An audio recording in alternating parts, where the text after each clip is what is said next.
Samo će ti prići s leđa prilazite. Jao. I samo će ti doći ovako. Miško. A? Večeras ćemo cijelu noć. I onda ode.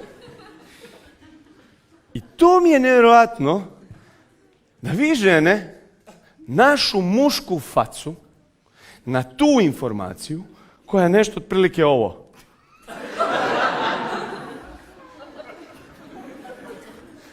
Vi to tumačite kao oduševljenje, radost i veselje.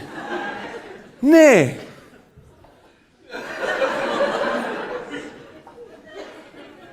Ovo je strah. Ovo je muški